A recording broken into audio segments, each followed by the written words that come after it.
আজকের পর্বে আমরা একটি ইন্টারেস্টিং বিষয় দেখব, সেটা হচ্ছে শেপ ডিভাইডার। শেপ ডিভাইডার এই অপশনটার সাহায্যে আমরা দুটো সেকশনের মাঝখানে চমৎকার টাইপের ডিভাইডার তৈরি করতে পারি। আপনারা যারা ইতিপূর্বে ডিভি টিউটোরিয়াল দেখেছেন তারা অলরেডি এই টাইপের ডিভাইডারের সাথে পরিচিত, কিন্তু এলিমেন্টরে অনেক অ্যাডভান্স লেভেলের এবং অনেক সুন্দর ডিভাইডার তৈরি করা যায়। আপনাদেরকে দেখানোর সুবিধার্থে আমরা এখানে একটি পেজ ক্রিয়েট করে নিয়েছি। এখানে ওপরে একটি সেকশন রয়েছে যার ব্যাকগ্রাউন্ডে কালো রং দেওয়া আছে এবং এখানে জাস্ট একটি সিম্পল হেডিং। তার নিচে আরেকটি সেকশন ব্যাকগ্রাউন্ডে লাল রং এবং এখানে সিম্পলি এখানে এরকম একটি চার্ট দেওয়া হয়েছে। তো এই চার্টটা কিভাবে তৈরি করলাম সেটা নিয়ে আসলে এখন কোনো চিন্তার দরকার নেই, কারণ এলিমেন্টরের এই চার্ট এলিমেন্ট আছে, আমরা এটা পরে দেখব। আমরা আপাতত শেপ ডিভাইডারের ব্যবহার দেখব। তার নিচে আরেকটি সেকশন রয়েছে যেটার ব্যাকগ্রাউন্ডে কালো রং এবং এখানে একটি হেডিং দেওয়া আছে। ওকে, প্রথমে আমরা ওপরে এই দুইটার মধ্যে শেপ দেই। তো এইটাকে ওপরেরটাকে শেপ দেওয়ার জন্য আমরা সিম্পলি এখানে এটার এডিট সেকশন অপশনে চলে যাই, এখান থেকে স্টাইলিংয়ে যাই, স্টাইলিংয়ের ভেতরে শেপ ডিভাইডার। শেপ ডিভাইডারের দুইটা অপশন, একটা হচ্ছে টপে শেপ দেয়া, একটা হচ্ছে বটমে। আপনি চাইলে এই এলিমেন্টটার ওপরেও শেপ দিতে পারবেন, নিচেও শেপ দিতে পারবেন। জাস্ট ফর এক্সাম্পল, আমি যদি এটার ওপরে তো আসলে কোনো এলিমেন্ট নাই, এটার ওপরে শেপ দিয়ে কী করব, আমরা এখানে বটমটা সিলেক্ট করি, অর্থাৎ নিচে আমরা শেপ দিই। এখান থেকে শেপের দেখুন বিভিন্ন টাইপের শেপ রয়েছে। এখানে ফর এক্সাম্পল আমি মাউন্টেনটা সিলেক্ট করলাম, দেখুন এর নিচে মাউন্টেনের মতো এরকম ঢেউ ঢেউ ঢেউ ঢেউ চলে আসলো। মজার ব্যাপার হচ্ছে আপনি এখান থেকে এই শেপিংগুলোকে কন্ট্রোল করতে পারবেন। যেমন এখানে উইড রয়েছে, দেখেন এখান থেকে আপনি এটাকে এরকম মোটা এরকম চিকন করতে পারবেন। এখান থেকে হাইট, এটা কতটুকু উচ্চতায় থাকবে এরকম কন্ট্রোল করা যাবে। এরপরে আপনি চাইলে এই শেপিংটাকে ফ্লিপ করতে পারবেন। আপনি যদি ফ্লিপে দেন তাহলে শেপিংটা উল্টে যাবে, দেখুন ডিজাইনটা উল্টে গেল। আবার আমি ক্লিক করলে এইভাবে। এরপরে আপনি যদি এখানে ব্রিং টু ফ্রন্ট এটাতে সিলেক্ট করেন তাহলে আপনার শেপটা থাকবে ওপরে। এখানে লক্ষ্য করুন, আমি যে এখানে মার্ক করে দেখাচ্ছি এই লেখাটার এইখানে আপনি একটু লক্ষ্য করুন। আমি যদি ব্রিং টু ফ্রন্ট দেই তাহলে লেখাটা কেমন যেন হালকা হয়ে যাচ্ছে, অর্থাৎ আমাদের এই শেপটা লেখার ওপরে উঠে যাবে। যেমন আমি যদি একটা হাইট একটু বাড়াই তাহলে বোঝা যাবে। এবার দেখুন এই শেপটা এই ভেতরের কন্টেন্টের উপরে উঠে গেল। আবার আমি যদি এখানে এটাকে অফ করে দিই তাহলে শেপটা কন্টেন্টের নিচে নেমে গেল। তার মানে এখানে আমাদের বেশ ফ্লেক্সিবিলিটি আছে কাজ করার ক্ষেত্রে। এবার আমি চাইলে এখান থেকে শেপের কালার চেঞ্জ করতে পারি। এখানে বিভিন্ন টাইপের আমাদের ইচ্ছা মতো কালার দিতে পারি।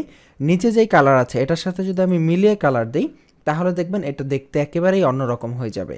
আমি পেজটাকে যদি আপডেট দিই, আপডেট দিয়ে যদি আমাদের এই পেজটাকে আমি রিফ্রেশ করি তাহলে এবার দেখুন মনে হচ্ছে নিচের এলিমেন্টটা আর ওপরের এলিমেন্টটা মিলে গেছে, যেহেতু কালার একই।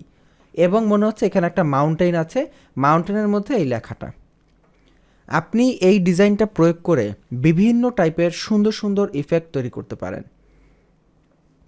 তো এই শেপ ডিভাইডারের বেসিক আশা করি এতটুকুতেই আপনি বুঝে গেছেন যে কিভাবে কাজ করা যায়। তো এবার এখান থেকে মাউন্টেন আছে, মাউন্টেনের পরে দেখেন ড্রপ আছে, এরকম বিভিন্ন ড্রপ হবে। আমি এটার হাইটটা একটু কমিয়ে দিই। ওকে, এরপর এখানে ক্লাউডি, দেখেন বিভিন্ন ক্লাউডের মতো। এরপরে জিগজ্যাগ, এরকম জিগজ্যাগ। এরপর এখানে ধরেন পিরামিড টাইপের ডিজাইন।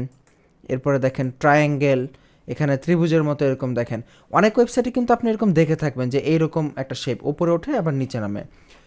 আপনি চাইলে এই শেপটাকে ইনভার্ট করে দিতে পারবেন। এখানে ইনভার্টে ক্লিক করেন, দেখেন পিরামিডটা ঘুরে গেছে, অর্থাৎ এখন এটা তীর চিহ্নটা নিচের দিকে, দুই পাশটা উপরের দিকে। তো এরকম ডিজাইন নেটে সচরাচরই দেখা যায়। অনেক বেশ ভালো মানের সাইটগুলোতে আপনি প্রায় এই টাইপের ডিজাইন দেখে থাকবেন যে এরকম শেপের কাস্টম ব্যবহার করা হয়ে থাকে। দেখেন, তো আমি আবার ব্যাক করছি। এখানে দেখেন ট্রায়াঙ্গেলের পর আছে ট্লিট, অর্থাৎ এই যে এরকম ডান থেকে বামে। আপনি চাইলে এটাকে ফ্লিপ করতে পারবেন। দেখেন এখানে যদি ফ্লিপ দেন তাহলে ডান থেকে বামে চলে আসলো। আপনি চাইলে এটা এখান থেকে ব্যাকগ্রাউন্ড চেঞ্জ করতে পারেন। আপনার সুবিধা মতো এখান থেকে ডিজাইন চেঞ্জ করা যাবে। তো এই হচ্ছে মূলত শেপিংয়ের বেসিকটা। তো আমরা এখন এখানে একটা ছোটোখাটো প্রজেক্টের মতো কাজ করব। কেমন কাজ করব? এই যে নিচে যে এলিমেন্টটা রয়েছে এই এলিমেন্টে আমরা জাস্ট ওপরে এভাবে কার্ভের মতো একটা শেপ দিব, নিচে এভাবে কার্ভের মতো একটা শেপ দিব, এবং আমরা এই এলিমেন্টটাকে ওপরের এলিমেন্টের মধ্যে এই কার্ভের ভেতরে ঢুকে দেওয়ার চেষ্টা করব। মনে হবে যেন কার্ভের ওপরে এটা অবস্থান করতেছে। তো আমরা এখান থেকে এটাকে নান করে দিচ্ছি। এর কারণ হচ্ছে আমরা ওপরের এলিমেন্টটাকে শেপ দিব না, আমরা মাঝখানে যে এলিমেন্টটা আছে সেই এলিমেন্টের ওপরে একটা শেপ দিব, নিচে একটা শেপ দিব, যাতে করে একটার মধ্যেই দুইটা শেপ থাকে। তো আমি এখান থেকে মাঝখানের যে এলিমেন্টটা সেটাকে এডিট সেকশনে চলে যাচ্ছি, এখান থেকে স্টাইলে যাচ্ছি, স্টাইল থেকে আমি এখান থেকে শেপ ডিভাইডার এবং টপে এখান থেকে দেখুন কার্ভ রয়েছে, আমি এখানে কার্ভ সিলেক্ট করলাম, একটি কার্ভ চলে এসেছে। এইখানে আমি এটাকে ওয়েট বাড়িয়ে কমিয়ে চেক করতে পারি, এখানে আমরা হাইট এখান থেকে এইভাবে বাড়াতে কমাতে পারি। তো এবার কার্ভটাকে ধরেন আমি যদি এতটুকু বাড়াই, জাস্ট মনে হবে যেন এটার ওপরে আছে, এতটুকু বাড়ালাম। তো এবার কী করব বলেন তো, এই সাদা অংশকে আমরা কি ব্যাকগ্রাউন্ড দিব? হ্যাঁ, এইটাকে আমরা এই ব্ল্যাক কালারের ব্যাকগ্রাউন্ড দিব। তো এখান থেকে আপনি চাইলে কাস্টম মিলাতে পারেন বা এখান থেকে ব্ল্যাক কালারটা নিয়ে নিতে পারেন। তো এখানে আমি আগেই ব্ল্যাক কালারটা সেভ করে রেখেছি আপনাদের দেখানোর সুবিধার্থে। এই হচ্ছে আমাদের ব্ল্যাক কালার, দেখুন দুইটা ব্ল্যাক কালার একদম মিলে গেছে। তো মিলে গেলে এবার যদি আমি আপডেট দিই, এখানে যদি আমি পেজটার আউটপুট দেখি, মনে হবে যেন ওপরের অংশটাই হচ্ছে এইটা, অর্থাৎ চোখে মানুষের কাছে এইরকম মনে হবে, অথচ অংশ কিন্তু দুইটা আলাদা আলাদা, নিচের অংশ হচ্ছে এইটা আর ওপরের অংশ হচ্ছে এইটা, কিন্তু মানুষের কাছে মনে হবে ওপরের অংশটা এইরকম যেন একটা কার্ভ হয়ে আছে আর নিচের অংশটা কেমন যেন ওপরটার মধ্যে ঢুকে গেছে। এইটা মানুষের কাছে জাস্ট এই ওপরের কালার এবং এই কালার দুইটা কালার এক হওয়ার কারণে এরকম মনে হবে। তো এটা হয়ে গেল, দেখুন কত ইজিলি আমরা এরকম একটা ডিজাইন করে ফেললাম। তো আমি আবার এখানে ব্যাক করছি, আমরা চাইলে এখান থেকে এটার হাইটটাকে আরেকটু বাড়িয়ে দিতে পারি, তাহলে একটু এরকম হলো। ওকে, ঠিক এই সেম ইফেক্টটা আমরা বটমে দিতে পারি।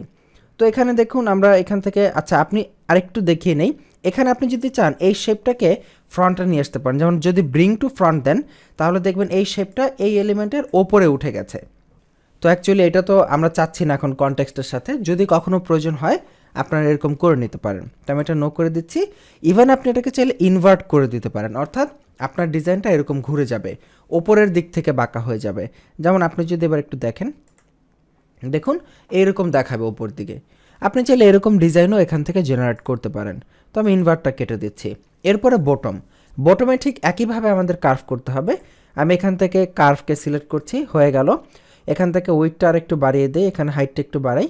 এখানে আমরা এই টপে যেভাবে দিয়েছিলাম, উইড দিয়েছিলাম 131, হাইট দিয়েছিলাম 168, ঠিক একইভাবে দিই। ধরেন এখানে উইড দিলাম 131, এখানে হাইট দিলাম 168। তো আমাদের নিচে যেরকম ছিল ওপরেও তেমন হয়ে গেল। ঠিক একইভাবে এখান থেকে ব্যাকগ্রাউন্ড কালারটাকে চুজ করতে হবে, ব্যাকগ্রাউন্ড কালার দিয়ে দিলাম, দিয়ে এখানে আপডেট দিই। আপডেট দিয়ে এবার আমাদের মেইন পেজটাকে রিলোড করি, হয়ে গেল। ওপরে এইভাবে একটা কার্ভ শেপ, নিচে এইভাবে একটা কার্ভ শেপ, আমাদের ডিজাইনটা খুব ইজিলি আমরা করে ফেললাম। এখানে এবার আপনার যদি এরকম মনে হয় যে এই যে শেপটা, এই শেপটা খুবই ছোট চিকন হয়ে গেছে, আমরা নিচের যে কার্ভটা এটা যদি আরেকটু নিচে নামতো, অর্থাৎ নিচের কার্ভটা যদি এই জায়গায় হতো, এই কন্টেন্টের বাইরেই হোক বা আরেকটু নিচে হতো, তাহলে আমাদের সুবিধা হতো। তো সেইটা কিভাবে করবেন এই প্রশ্নটা আমি আপনাকে করতেছি, আপনি আমাকে করার পূর্বে। এর কারণ হচ্ছে আপনারা অলরেডি এত দূর এসেছেন কাজ শিখে, অ্যাটলিস্ট এতটুকু পারা উচিত। আমি চাচ্ছি এই শেপটাকে নিচে নামাবো, কিভাবে নামাবো? হ্যাঁ, এই শেপ কিন্তু শেপ কিসের উপর নির্ভর করে? এই কলামের হাইটের উপর, কলামের মার্জিন, প্যাডিং, কলামের সাইজ কতটুকু তার উপরে ডিপেন্ড করে এই শেপ তো একটা শেপই, সেটা ওপরে নিচে নামাতে হলে এই কলামের অর্থাৎ এই পুরো সেকশনের প্যাডিংকে ইনক্রিজ করতে হবে, তাহলে আমরা বাড়াতে পারবো। তো আমি যাচ্ছি এখান থেকে সেকশন সেটিং এবং এখানে অ্যাডভান্সড প্যাডিং কি বলেন তো?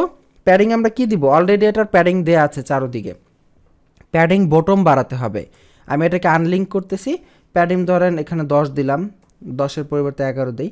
এবার দেখুন একটু নিচে এসেছে, বা 10ই দিই, হালকা একটু টাচ করলো, বা ধরেন 10.5, হ্যাঁ একেবারে জাস্ট এটা হালকা ছুঁই অবস্থায় আছে, দিয়ে আপডেট করলাম। আপডেট করে এবার পেজটাকে আমরা রিলোড দিই, হয়ে গেছে, একেবারে ছুঁই অবস্থায় আছে। তার মানে এবার আমাদের শেপটা দেখতে সুন্দর লাগতেছে। এই যে শেপিংয়ের ব্যবহার, এটা কিন্তু আপনি এলিমেন্টরের ফ্রি যে বেসিক এলিমেন্টর আছে তার মধ্যেই পেয়ে যাবেন। আপনি সেটা ব্যবহার করেই অনেক চমৎকারভাবে ডিজাইন করতে পারেন। আর যদি আপনি যখন এলিমেন্টর ব্যবহার করবেন তখন যদি এইটা ফ্রিটার মধ্যে না থাকে, তাহলে তার কিছু করার নেই, যেটা থাকবে সেটা দিয়েই প্র্যাকটিস করতে হবে। আর সবচাইতে বেটার, সেটা তো সবার জানাই আছে, প্রিমিয়াম ভার্সন কিনে নিলে এর থেকে আসলে এটাই হচ্ছে সবচাইতে বেটার কাজ। যাই হোক, এই হচ্ছে আজকের পর্ব। আই হোপ আপনাকে আমি শেপ ডিভাইডার বোঝাতে পেরেছি এবং কিভাবে আপনি দিবেন এবং প্যাডিং দিয়ে কিভাবে শেপটাকে উপরে নিচে নিয়ে আপনি কন্ট্রোল করতে পারেন সেটা আশা করি বুঝতে পেরেছেন।